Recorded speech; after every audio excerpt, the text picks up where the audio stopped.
Olá, tudo bem? Meu nome é Rodrigo Luz e esse é o Vira o Disco. E hoje vamos falar de The Glowing Man, dos Swans.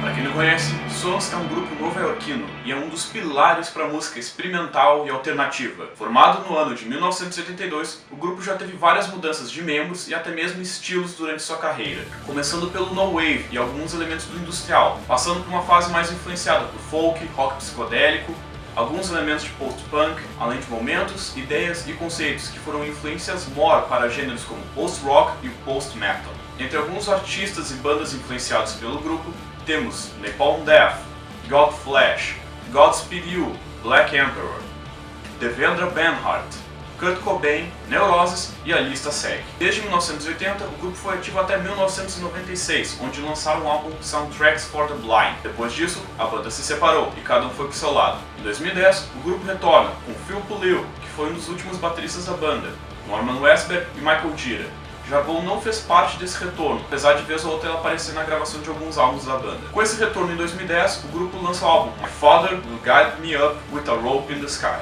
Eu tive que ler dessa vez porque é impossível decorar esse texto. E foi esse álbum de reunião no grupo, tu vê algumas coisas dessas últimas fases dos Swans, o que pra muitos foi meio que um álbum saudosista, sem nada muito especial pra banda. E assim, o grupo tem religiosamente lançado um álbum a cada 2 anos, seguindo com The Seer, To Be Kind e agora The Glowing Man. Nesses últimos trabalhos, tu também vê que o Swans entrou numa nova fase da carreira deles. Aquele lado primitivo, industrial e cheio de repetições da primeira fase deles, começa a mesclar um pouco com essa influência do post-rock. A banda começa a ter mais preocupação com orquestrações, arranjos, bastante minimalismo, crescendo, toda uma narrativa em cada música. Isso também é bem notável na performance ao vivo, na qual a banda começou a ter um número bem maior de membros e bem maior de instrumentos, detalhes, elementos, texturas e etc.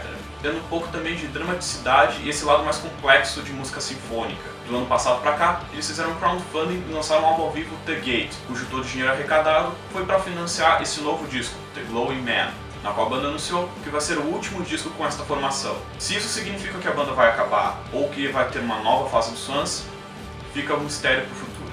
E o álbum abre com Cloud of Forgetting, que demonstra esse lado mais post-rock, atmosférico, lento, com esses certos arranjos de guitarras que lembram bastante música western. Mesmo com todo esse arranjo sinfônico, os vocais do Gira aqui funcionam mais como um instrumento, não acaba sendo letras que tentam passar uma mensagem para o ouvinte, mas sim um elemento para o ouvinte absorver e captar toda a mensagem visual da música, mais ou menos como um coral de uma trilha sonora de filme. E a música vai entrando nesse transe, nesse crescendo cada vez mais forte. E a música vai entrando para esse ápice extremamente tribal, místico, com essas guitarras estrondosas, uma influência bem notável de Neurosis aqui. Seguindo então com Cloud of the Unknowing. E Unknowing também entra nesse lado mais post-rock. Já Cloud of Unknowing tem esse andamento um pouco mais tenso, pesado, carregado, muito uso de ruídos, drones e esses slides de guitarra como se estivesse arranhando seus tímpanos durante a música. E também entra nessa montanha-russa de silêncios e momentos explosivos, intensificando todo esse ar cinematográfico que a faixa anterior tinha.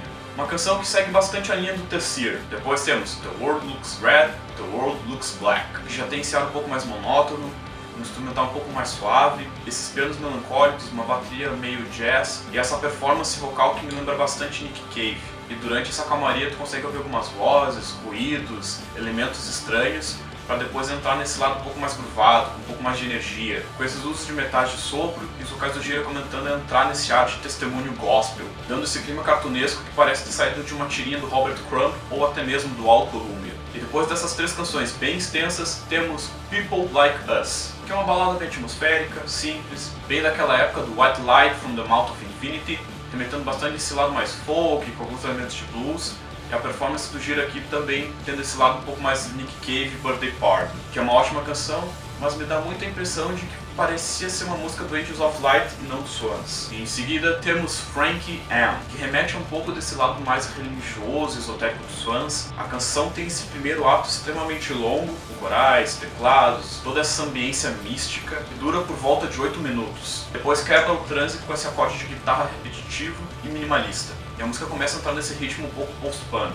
Nesse andamento post-punk começa a aparecer mais cordas, mais elementos que começam a desintegrar todo esse ritmo de transe que a faixa contém. Para seguir então com outra balada, When Will I Return? que já tem esse ar um pouco mais puxado por White Light from the Mouth of Infinity, toda aquela psicodelia, aquele lado neofolk, com esses certos elementos orquestrados ao fundo, dando uma certa dissonância e desconforto, para então seguir com a faixa título do álbum, The Glowing Man. Começa puxando os elementos de space e krautrock da faixa anterior, toda essa sinfonia de teclados e sintetizadores, uma percussão mínima dando algum ritmo no fundo, para novamente entrar nesse transe misticista com o uso de hi-hats e o Michael Gira entrando nesse vocal com uma performance meio mística e religiosa. Conforme segue o andamento da música, mais explosões caóticas, todo aquele caos orquestrado, imenso, sinfônico, para depois dar essa curva brusca e entrar para um lado meio punk rock, post-punk. Com essa linha de baixo, uma bateria que remete bastante ao War Dance do Killing Joke. E a música começa a entrar nesse lado um pouco mais em transe, dançante, com esse ar rock and roll, mas completamente dissonante, torto, porém bastante convidativo para o ouvinte mexer o seu corpo, para dançar, para fazer alguma coisa. E depois disso, finalizamos o álbum com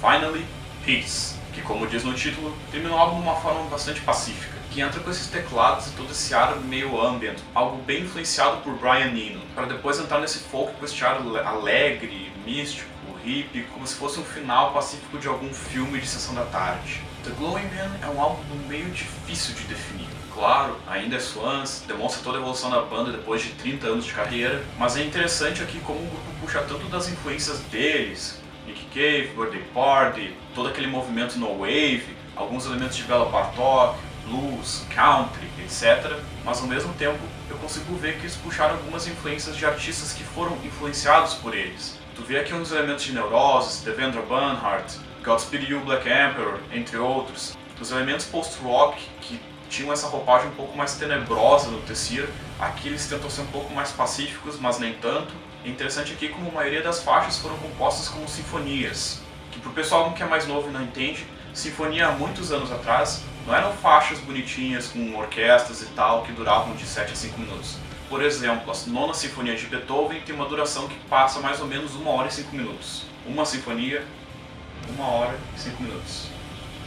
E é interessante como tu vê um grupo moderno tentar um pouco desse retornismo, criando faixas extremamente longas, com todos esses atos, divisões, de uma forma bem mais diferente e interessante do que alguns grupos de progressivo fazem com esses álbuns conceituais. Mas dando o veredito final, é complicado dar uma nota para esse disco. No primeiro momento, esse álbum me atingiu em cheio, com todo esse boom de elementos, com todas essas faixas extremamente longas que prendiam a minha atenção, mas conforme eu fui escutando de novo, me deu vontade mais de ouvir o Tessir, To Be Kind, a faixa título, The World Looks Red, Cloud of Unknowing. Essas faixas aqui chamaram bastante minha atenção, gostei bastante delas, mas eu acho que ao mesmo tempo que esse álbum tem como característica toda essa ambição, todos esses elementos, todo esse resumo dessa nova fase da carreira deles e criando essa espécie de grande finale para o retorno dos Swans, eu acho que essa ambição também pode ser o motivo de muitas pessoas não conseguirem aguentar esse disco.